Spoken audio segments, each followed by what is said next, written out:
4 years after Maggie's husband vanished during a solo hike, she had come to terms with his loss. But when their old family dog reappeared, carrying her husband's jacket in its mouth, Maggie followed it into the forest, uncovering a truth she never could have imagined. I still remember the day Jason left 4 years ago.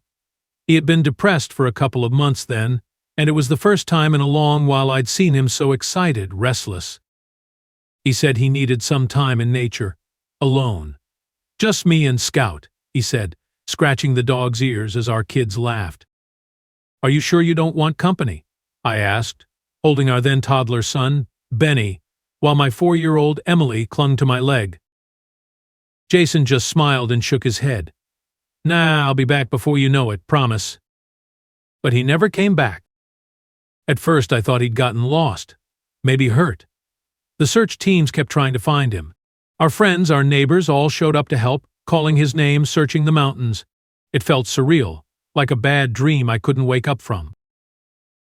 But days turned to weeks, and the search teams started looking at me with pity, as if they'd already made up their minds. Eventually they said, "We've done all we can."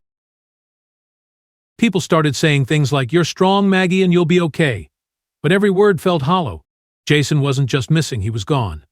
After months, they declared him legally dead. I hated those words, but what could I do?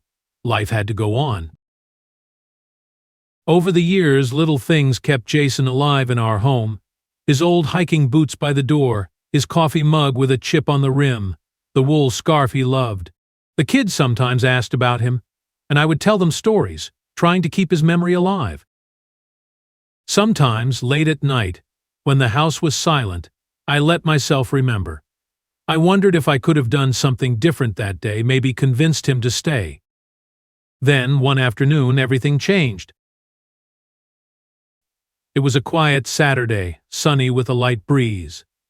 I was lying on a blanket in the backyard, watching the kids play, feeling a rare sense of peace. Out of nowhere, something rustled near the bushes. I squinted, thinking it was a squirrel or maybe one of the neighbor's cats. But then I saw a dog, thin and scruffy, walking slowly toward me. At first I didn't recognize him, but when I looked closer my heart skipped. "Scout?" I whispered, hardly believing it. He was older, thinner, his coat dirty and matted, but it was him. "Scout," I called louder, sitting up, barely breathing. The dog stopped, looking at me with tired eyes. In his mouth he held a green jacket, frayed and faded. "Scout, where did you come from?" I whispered, inching toward him. But as soon as I reached out, Scout turned and started trotting away, disappearing into the trees. "No, Scout, wait." I called, but he didn't stop. Something inside me said to follow, even if I didn't know where he was leading me. "Kids, stay here. Don't move." I grabbed my phone and car keys, my hands shaking. "Mommy'll be back soon, I promise." I knew it instantly. I'd washed it 100 times, seen him wear it on so many hikes. I couldn't believe it. I felt my whole body tense, frozen between shock and hope. Emily looked up, concerned. "Where are you going, Mom?" I just have to check something, honey," I managed to say, my voice barely steady. She nodded, her wide eyes watching me as I took off after the dog. Scout kept a steady pace, leading me through the edge of our neighborhood and into the forest. I struggled to keep up, ducking under branches, slipping on damp leaves. My heart pounded as I ran, a mix of hope, fear, and disbelief fueling me. "Scout, slow down," I called, but he stayed just ahead, leading me deeper and deeper into the forest. Scout paused briefly, looking back to make sure I was still there. His eyes seemed to say, "Keep going." I couldn't tell you how long I'd been walking. My legs ached, every step heavier than the last, and the forest seemed endless, twisting around me as if it wanted me lost. Scout kept looking back, urging me on like he was as desperate as I was. And then, just as the light started to fade, I saw it. The cabin sat low and quiet, blending right into the thick of the woods. It was so tucked away you'd miss it if you didn't know where to look. Smoke drifted faintly from an outdoor fire pit, and a makeshift clothesline was strung between 2 trees. There were footprints in the mud outside. There was someone here. "Jason?" I whispered, my voice almost too small to carry. My heart was pounding, my mouth dry. This couldn't be real. With my breath catching, I walked up to the window. And there, inside, moving around like he'd never left, was Jason. He looked different. His hair was long and messy, a rough beard covering half his face. He looked wild, like he'd lived outside for months. And he wasn't alone. A woman was there with him, standing close, her hand brushing against his arm. Her hair was tangled, and her clothes looked patched and worn. She stood like she belonged there, like this was her home, like he was her home. My hand flew to my mouth as I stifled a gasp. My mind raced, trying to make sense of what I was seeing. No, this isn't real. But every second I stood there, staring into that dirty window, the truth sank deeper. I pushed the door open, feeling a strength I didn't know I had. It creaked loudly, and they both turned toward me, their eyes widening in surprise. Jason's mouth fell open, his eyes darting over me like I was a ghost. Maggie, he breathed, his voice calm, too calm, like he'd been expecting me. Jason! My voice wavered, but I held his gaze. I glanced at the woman, then back at him. What is this? My heart felt like it was breaking all over again. Where have you been? He glanced at the woman beside him, who just stood there, looking at me like I was the one out of place. I was trapped, Maggie. That life wasn't me. Out here I'm free. I can breathe. I found something real, something I couldn't have back there. He gestured vaguely to the woods, as if that was his new life. I stared at him, barely able to comprehend it. You left us, I said, feeling my voice crack.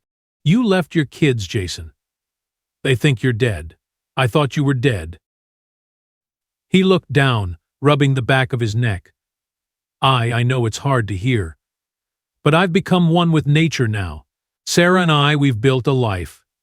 A simple, meaningful life. His words sounded empty, robotic, like he'd convinced himself of this story so many times he believed it.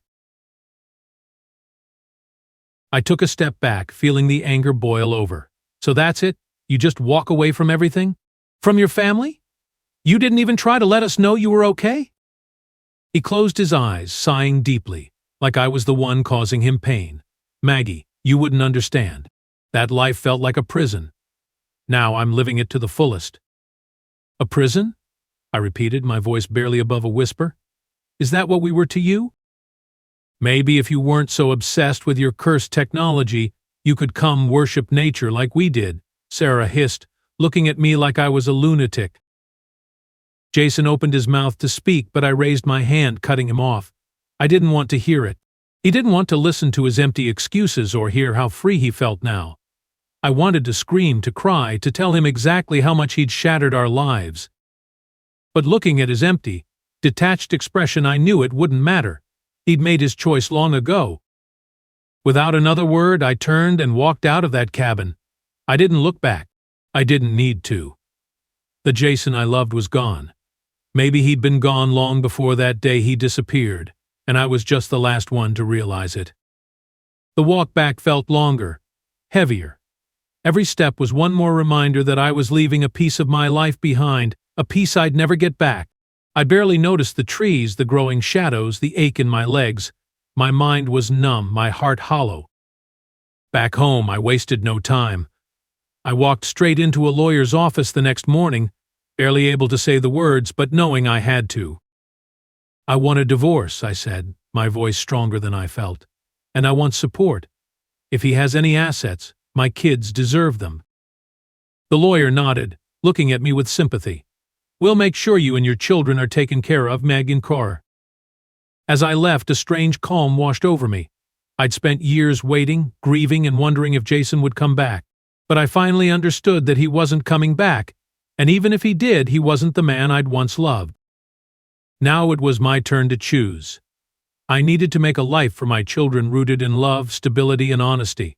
Jason had taken one path, but I was taking mine, and I was never looking back.